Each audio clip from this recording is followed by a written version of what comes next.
Hi, this is Cindy Cisneros, owner of Creatively LLC, and this is the Create Well Minutecast, episode 96. And today we're going to talk about dream theory for creative people. So we're going to borrow from a couple of other dream theories as we conceptualize dreams for creative people. And we're going to, of course, talk about your creative personality when we talk about this too.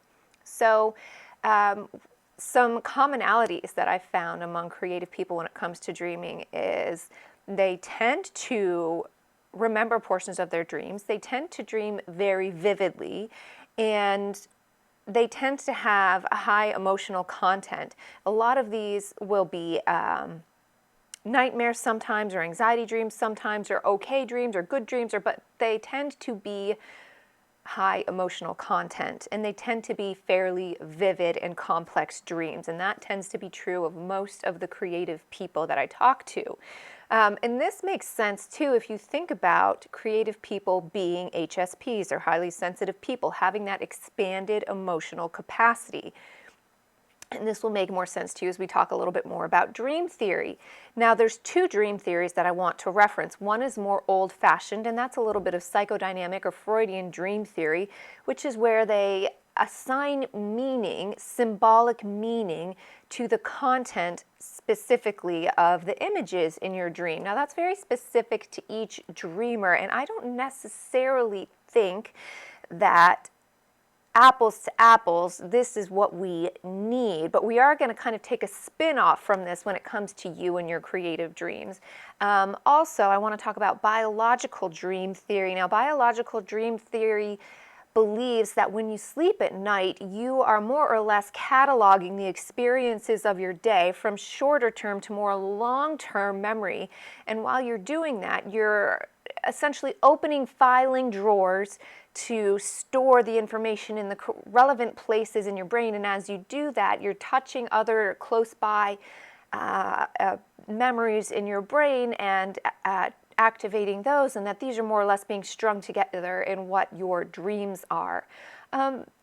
Potentially this is closer to the truth of what is happening, but what I have found anecdotally is relevant in the creative people, in the dream content that they bring to the table, is the emotional content of the dreams. Now, because creative people are highly sensitive and highly emotionally sensitive, the fact that they remember their dreams is probably related to the fact that their dreams are emotionally powerful, and because creative people are such emotional beings.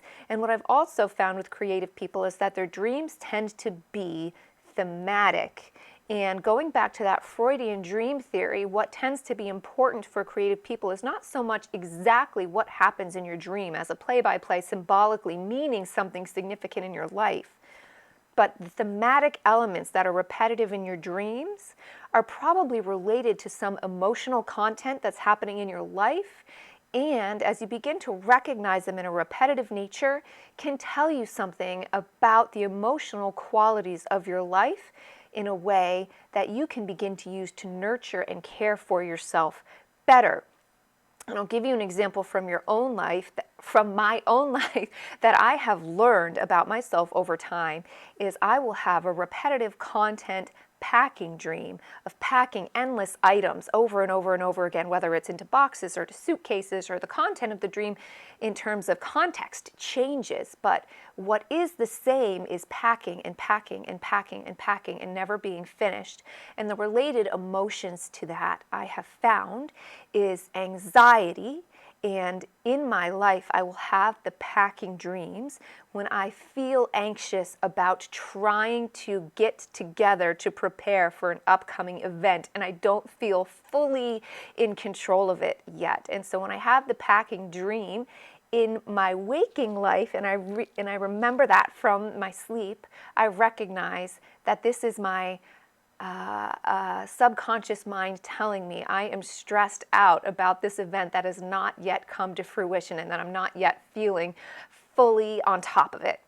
And that's all it can really mean to me. And I can take more steps if they're needed to get those things lined up for the event that's coming up, or I can just soothe myself if things are already under control and tell myself, no, it's okay.